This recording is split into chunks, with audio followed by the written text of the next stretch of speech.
ខ្ញុំមិនមែនថាលោកទេខ្ញុំថាស្រីម្នាក់ដែលលក់ត្រីសំអុយនេះទៅវិញទេនាងជាមនុស្សប្រុសជួបមនុស្សប្រុសប្រីនាងមានកូនជាមួយមនុស្សប្រីខ្ញុំគឺជាមនុស្សប្រុសប្រីនោះហើយហាបាត់ទេលោកមានឋានៈខ្ពស់យ៉ាងនេះមិនបាច់ជាតាក់ទងជាមួយអ្នកលក់ត្រីសំអុយម្នាក់នេះទៅវិញនាងលក់ត្រីស្អុយអញ្ចឹងកូនចិនចាងខ្ញុំលក់ត្រីជាមួយនាងរាប់ជាស្អីទៅអូអត់ទេប្រធានចាងខ្ញុំមិនដឹងថាលោកនឹងនាងមានទំនាក់ទំនងយ៉ាងនេះទេប្រធានមិនទេនាងមានកំណត់ជាអ្នកលក់ត្រីមែនអរគុណប្រធានចាងលោកជាអ្នកធំមិនប្រកាន់អ្នកតូចតាចដូចជាខ្ញុំទៅសិនហើយអាសាមកទិញត្រីនៅទីនេះច្រើនដងត្រីមិនទាន់ទិញផងក៏ទៅវិញ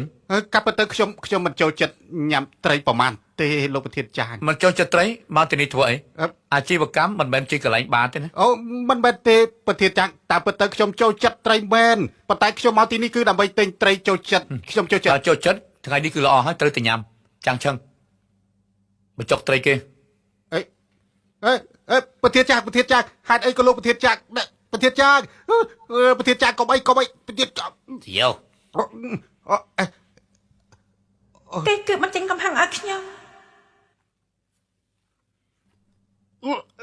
យ៉ាងម៉េចហើយខ្ញុំជួយលោកហូបត្រីហើយមិនរីករាយសោះរីខ្លាំងណាស់លោកប្រធានចាងរីកគឺល្អហើយហូបហើយនៅរួច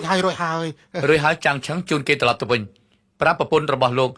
បើសិនជានាងចង់លេងរះមេធាវីរបស់ខ្ញុំរកឲ្យថ្លៃចំណាយមេធាវីគឺខ្ញុំលោកប្រធានចាង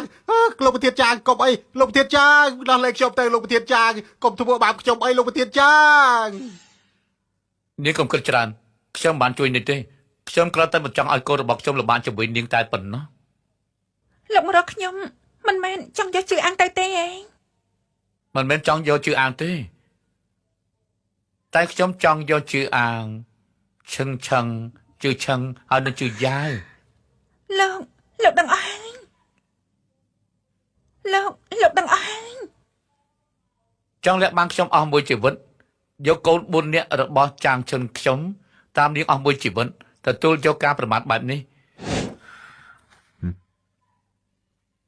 នេះគឺ500លានក្នុងនេះគឺ400លានគឺអរគុណនាងដែលបានបង្កើតនៅចិញ្ចឹម